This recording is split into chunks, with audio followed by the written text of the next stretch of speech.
এই যা, এগুলো তো শেষ হয়ে গেলে এখন কি খাবো? এখন তো খেতে মন চাইছে। আর দিদিকে তো দিয়েছিল মা, ওগুলো গিয়ে বাগ মারি। বাহ, দারুণ খেতে।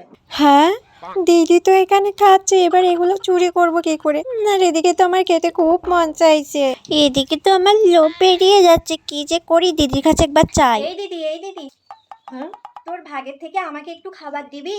তুই নিজের ভাগ খেয়ে এখন আমার কাছে ভাগ চাইতে এসেছিস, তোকে একটুও দেবো না, এরকম এক টুকরোও দেবো না। খাবার না দিলে মায়ের সাথে বলে দেবো তুই ওই পিন্টুর সাথে রাস্তায় ইটিস পিটিস করিস। হ্যাঁ, ইয়ে জানলো কি করে বিষয়টা? যতই তা সেটা বলো না কেন, একটু খাবার তুমি পাবে না সোনা। কই দেখ, বোন খাবি? রাত তোকে দিচ্ছি, আর তুই ওগুলো মাকে একটুও বলবি না। আমি তো সব খাবার দেবো, এগুলো সব তোকে দেবো। রাত 1 মিনিট দাঁড়া, তোকে দিচ্ছি। এই নে ধর। তুই ছেড়ে ছেড়ে ওগুলো সব এটে করে দিয়েছিস, এবার তো আমি ওগুলো আর খেতে পারবো না। তো চাটা দেখেই তো আমার কেমন জানি বমি চলে যাচ্ছে।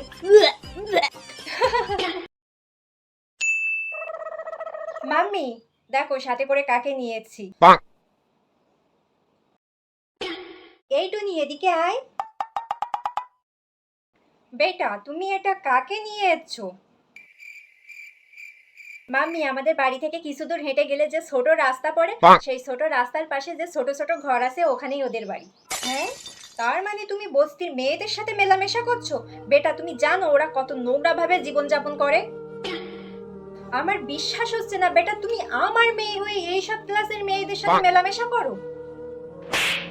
বেটা, আমি এটা তোমার থেকে আশা করি। তুমি মেলামেশা করবে কোনো বড় সড়ো বিজনেসম্যান মেয়েদের সাথে, তারপরে কিনা এইসব মেয়েদের সাথে মিশলে তো তোমার ক্লাস থাকবে না বেটা। মাম্মি, অনেক হয়েছে, এবার ওকে কিছু খেতে দাও। ওকে এখানে বসিয়ে কিছু খাওয়ানোর দরকার নেই, আমি পলিথিন করে দিচ্ছি, বড়া ও বাড়িতে যেয়েই খেয়ে নেবে। তুমি এক কাজ করো বেটা, ওকে এখন বাইরে ছেড়ে এসো। পানখোর শাশুড়ি। পানগুলো সব কই গেল? মা চলুন, সকালে নাস্তা করবেন। আরে বৌমা, আমার এসব নাস্তা ফাস্তা লাগুম না। আমার এই পান আছে, আমার এই পানেই হইয়া যাইব। যাও যাও, তোমরা নাস্তা ফাস্তা করো গিয়া, যাও যাও।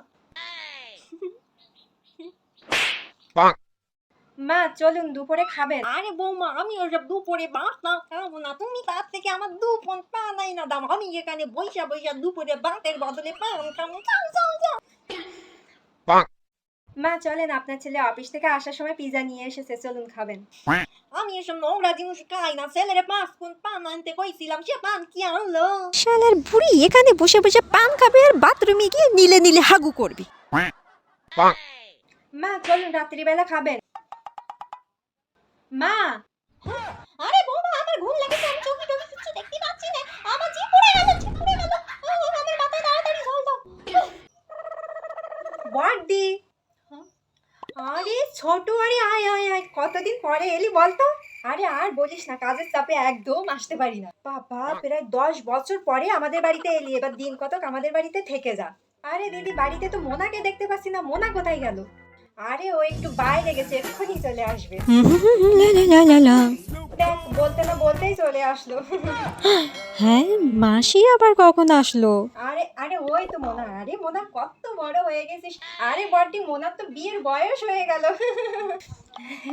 আরে মোনা, তা বিয়ে দিয়ে কবে করবি? হ্যাঁ, ছেলে টেলে সব দেখা শুরু করে দেবো নাকি? হ্যাঁ মাসি, আমার একটু পড়তে হবে, আমি একটু ঘরে যাচ্ছি। আরে মোনা, দাঁড়া দাঁড়া, কদিন তো তোদের বাড়ি থাকবো, জমি অনেক গল্প করবো, এখন পড়তে যা যা যা।